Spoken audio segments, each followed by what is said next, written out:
লেখা health care service মানে স্বাস্থ্য সেবা, আর একটা বলতেছে হেলথ অ্যান্ড সেফটি অ্যাডভাইস। একটা হচ্ছে অ্যাডভাইস আর একটা স্বাস্থ্য সেবা।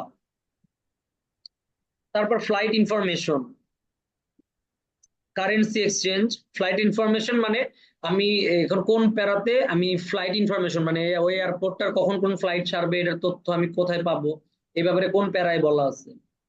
কারেন্সি এক্সচেঞ্জ, এই অংশটা প্রত্যেকটা এয়ারপোর্টে থাকে যেখান থেকে আমরা বিদেশে যাওয়ার আগে বা পরে টাকা ভাঙায় নেই বা এন্ডোর্স করে নেই।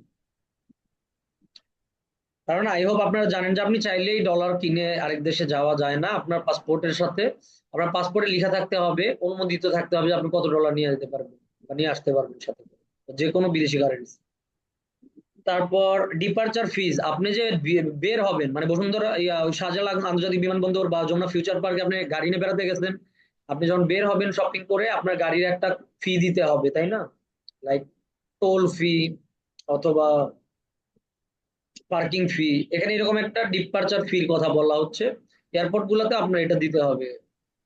এটা আপনি ধরেন যে আপনার কার আছে সেটা নিয়ে বের হওয়ার সময়। আর এটা বলছে tourist travel centre. Tourist is equal to একটা সিনোনিম বলে দেয়, সেটা হচ্ছে ভিজিটর।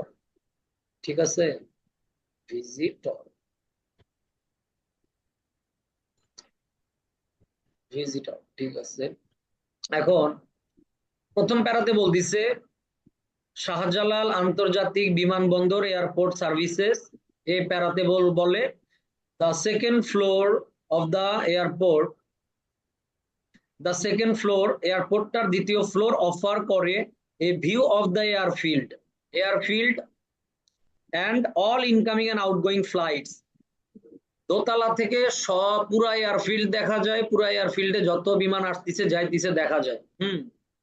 দেখা যাচ্ছে তার মানে অবজারভেশন কথাটার সাথে সমানুপাতিক। তো এটার প্রপার আনসার হবে Roman 2।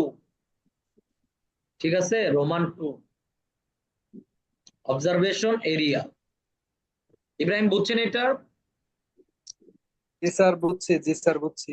Okay, next. We are open all year and provide. আচ্ছা, এখানে বলতিছে ভিজিটর কথাটা আসছে দেখছেন। We are open for all international flights and we offer a comprehensive service.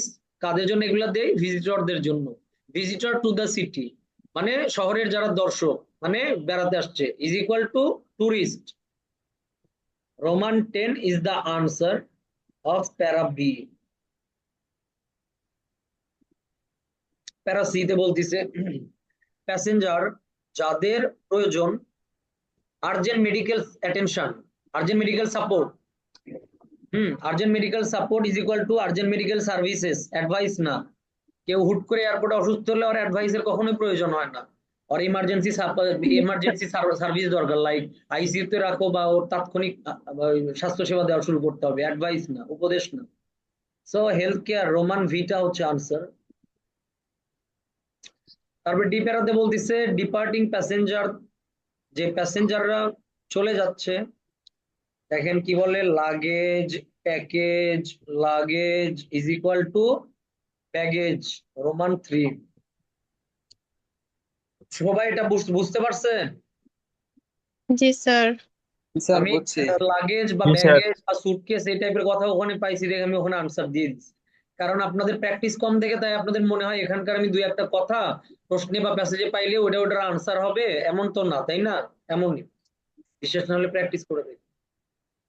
Alright, এখন ই প্যারাতে বলতিছে প্রত্যেকটা প্যাসেঞ্জারকে $25 দিতে হবে payment. Every passenger is required to make a payment of $25 when leaving the country। দেশ ছাড়ার সময় $25 দিতে হবে। তো এরকম ডিপার্চার প্রসিজার আছে একটা, আর একটা আছে ডিপার্চার ফি। ডিপার্চার ফি কারণ টাকার ব্যাপারে কথা হচ্ছে, যে বের হওয়ার সময় বা নির্গমনের সময় এয়ারপোর্ট থেকে আপনাকে কত টাকা ফি দিতে হবে। রোমান 9। এফ প্যারাতে বলতিছে অল অ্যারাইভাল মানে সব বিমানের ফ্লাইটের অ্যারাইভাল মানে আসা এবং ছেড়ে যাওয়ার ডিসপ্লে করা হয় ডিটেলস সহকারে অন দ্য মনিটর। মনিটরে। এটা কি রিলেটেড বলতিছে? Flight information, detail of all arrivals and departure. তো ফ্লাইট ইনফরমেশন আর রোমান 6 হচ্ছে এফ প্যারার আনসার, মানে 13 নম্বরের আনসার।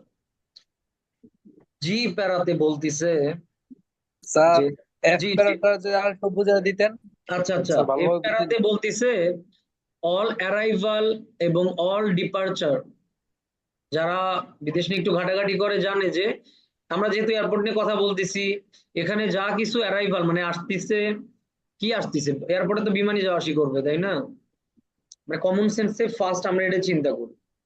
তারপরে ডিপারচার, আপনি তো বলতে পারেন যে গাড়ি নিয়েও তো অনেকে ভেতরে যায় ভেতরে আসে, ওইটাকে ডিপারচার আমরা আসলে এয়ারপোর্ট থেকে নির্গমনের ক্ষেত্রে এই ওয়ার্ডটা বেশি ইউজ হয়।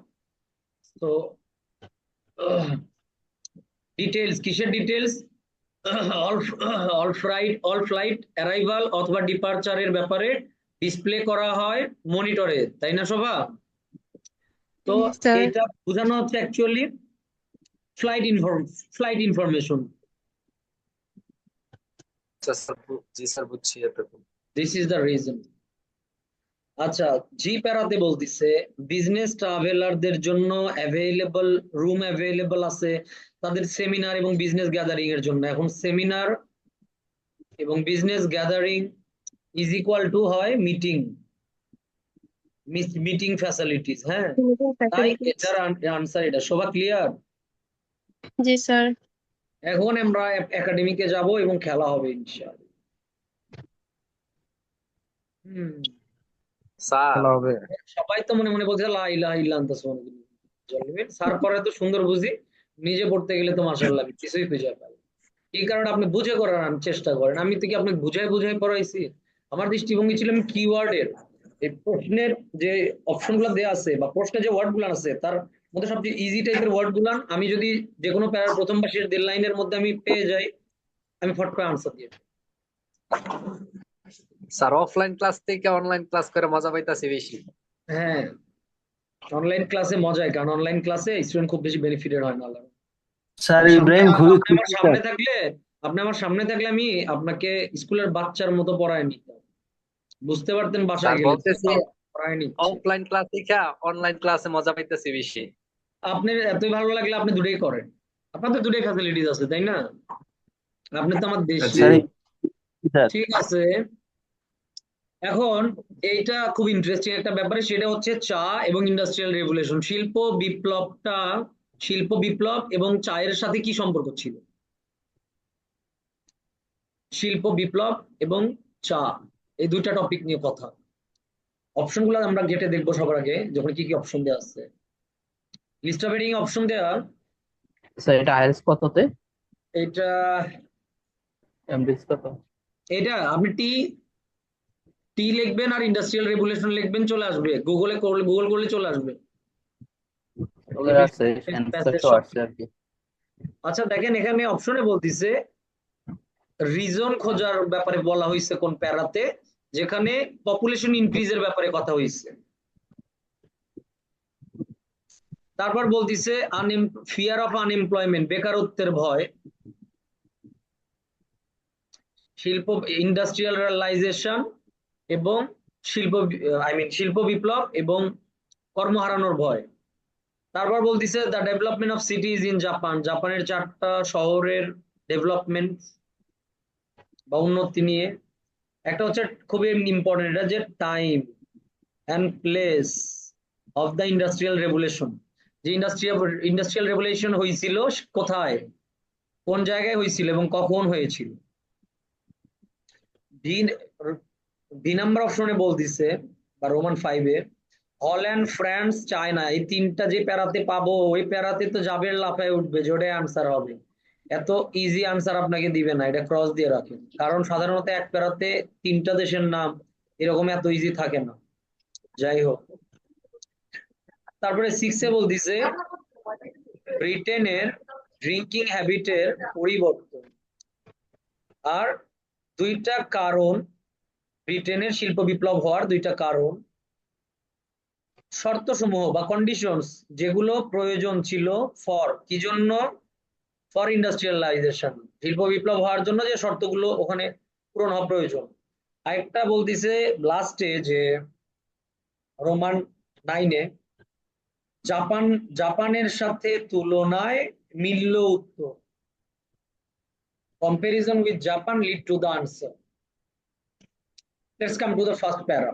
প্রথম এবং শেষ লাইনে দেখবো যে এখানে পাইছি এরকম কোনো কিছু আমি এখানে পাই কি। আচ্ছা,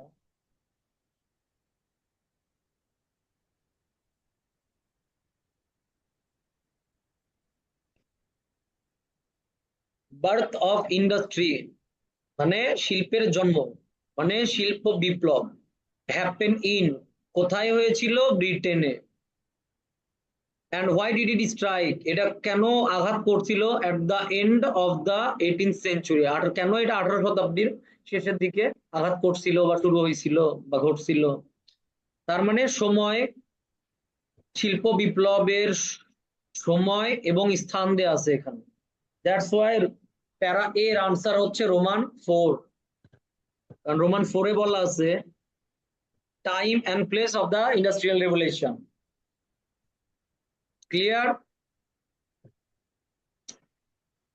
এখন ডি প্যারাতে বলতিছে দেয়ার আর অ্যাবাউট 20 ডিফারেন্ট ফ্যাক্টরস, প্রায় 20টা বিষয় রয়েছে। অল অফ দেম, এগুলোর সব নিড টু বি প্রেজেন্ট, উপস্থিত থাকতে হবে বিফোর দ্য রেভুলেশন, এই বিপ্লব হওয়ার পূর্বে। তার মানে শর্ত সমূহ, কন্ডিশনস রিকোয়ার্ড ফর ইন্ডাস্ট্রিয়ালাইজেশন।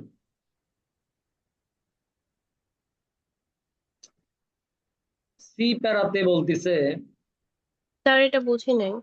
আচ্ছা এই জায়গায় বলতিছে যে 20টা আলাদা আলাদা ফ্যাক্টর বা উপাদান রয়েছে, এইগুলার সবগুলো উপস্থিত থাকা প্রয়োজন রেভুলেশন হওয়ার পূর্বে, তাই না শোভা? জি স্যার। তার মানে এগুলোই হচ্ছে সেই কন্ডিশন বা শর্ত সমূহ যেগুলার রিকোয়ার্ড, প্রয়োজন ছিল ফর ইন্ডাস্ট্রিয়ালাইজেশন, শিল্প বিপ্লবের জন্য যে শর্তগুলো প্রয়োজন। শর্তগুলো প্রয়োজন মানে শর্ত পূরণ প্রয়োজন, তাই না? কারণ আপনাকে যদি বলি আমার বাসায় ভাড়া নিতে গেলে 10টা শর্ত মানতে হবে বা এই 10টা নিয়ম আপনার মানতে হবে, এটাকে আপনি এটাও বলতে পারবেন এই বাসায় থাকার 10টা শর্ত, অথবা অথবা 20টা আলাদা আলাদা বিষয় যেগুলো সবগুলো প্রয়োজন এ বাসায় ভাড়া থাকার জন্য বা ভাড়া ওঠার পূর্বে প্রয়োজন। ঠিক আছে, তোমার ক্লিয়ার? Okay sir, clear. আচ্ছা, সি প্যারাতে এখন বলতিছে ইভেন দ্য কিচেন কাপবোর্ড, এখন বলতিছে টি একটা জিনিস, বিয়ার একটা জিনিস, দুই আবার বলতিছে দুইটা জিনিসের যে লিখলো, একটা টি একটা বিয়ার, আবার বলছে দুই, তার মানে দুই কথাটার উপর জোর দেওয়া হচ্ছে। দুই কথাটা এখানে আছে, two keys to the industrial to Britain's industrial revolution, ব্রিটেনের শিল্প বিপ্লবের দুইটা কারণ। এখানে বলছে চা এবং beer two of the nations, কোন নেশনের কথা হচ্ছে? ব্রিটেনের বা ব্রিটিশদের ফেভারিট ড্রিঙ্কস হচ্ছে এই দুইটা। ফুয়েল দ্য রেভুলেশন, এটাই এই বিপ্লবটাকে ফুয়েল করছিল, মানে জ্বালানি হিসেবে আগাই দিছিল। স্যার এই জায়গায় তো ব্রিটেন লেখা নাই, আপনি বুঝলেন কিভাবে? এটা লেখা নাই, বাট ওভারঅল প্যাসেজটাই হচ্ছে টি অ্যান্ড ইন্ডাস্ট্রিয়াল রেভুলেশন, আর ইন্ডাস্ট্রিয়াল রেভুলেশন বলতে আমরা ব্রিটেন বুঝি, আচ্ছা, ব্রিটিশ। মানে তারপর বিয়ের কথা উল্লেখ আছে এই জন্য। না, এখানে যেহেতু আচ্ছা আমাদের এই মূল টপিক কি? শিল্প বিপ্লব কোথায় হয়েছে? এটা ব্রিটেনে, তাই না? ব্রিটেন। এখন ব্রিটেনের জি। লোকজন দুইটা ফেভারিট ড্রিঙ্ক হচ্ছে ওদের, একটা চা আর একটা বিয়ার। তারপর বলতিছে এগুলো নাকি ফুয়েল হিসেবে কাজ করছিল তাদের রেভলিউশনের জন্য। বুঝতে পারছেন? জি স্যার। চেঞ্জেস ইন ড্রিঙ্ক আপনি হ্যাবিটস। পুরোপুরি 100% বাংলা মিডিয়ামে যেরকম বুঝে বুঝে করেন ওভাবে এখানে করলে যে সময় লাগবে সে সময় আপনাকে বরাদ্দ দেওয়া না। তার মানে ওরা চাচ্ছে আপনি স্মার্ট ওয়ার্ক শিখেন, প্রোডাক্টিভিটি। ডি প্যারাতে বলতিছে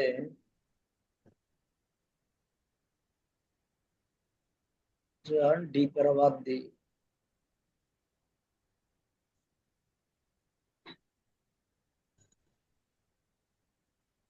ডি প্যারাতে